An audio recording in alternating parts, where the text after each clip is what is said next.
Okay, so let's take a look at this hand. Here we have King Queen offsuit, and we're playing 50 no limit. So let's just go through the action here. These two players fold, and then we open raise on the cutoff, which is obviously fine.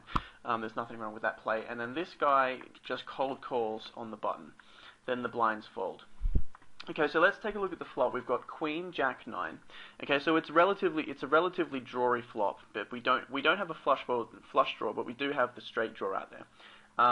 Given that we have a king, it's quite unlikely that, well, I mean, we're kind of blocking some of the straight draws as well. So our hand isn't terrible, but it is true that we don't have a hand that we can't really bet three streets with this hand, because there are a lot of sort of two-pair combinations, sets, straight draws, etc., which will want to come along with us, and our top pair probably isn't going to survive to the river if we bet three times.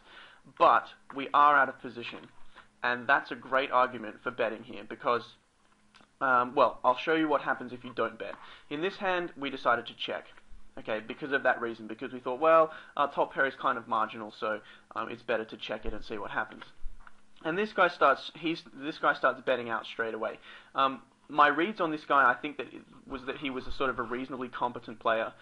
He is capable of having a relatively wide range here, but he certainly doesn't have nothing. So he would never bet this hand with like, ace three offsuit or anything. He's got something here, but he can sort of quite possibly have a wide range of draws, two pair hands, set hands, as well as things that aren't that strong.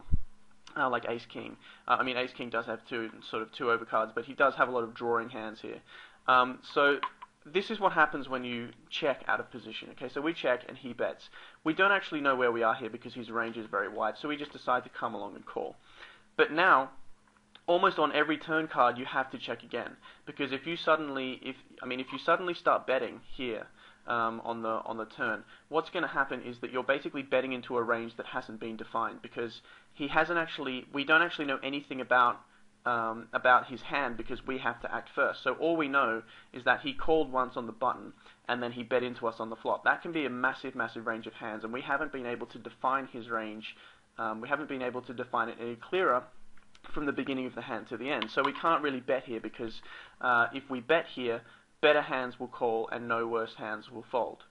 So so obviously when we were talking about the basic mechanics of poker, betting here is clearly a mistake. So we have to check again. But now he bets again, and his bet size is small enough to make us think, well, he could again be trying to price himself in with a draw, or he could be trapping us with something like a full house, like with queens or ace jack.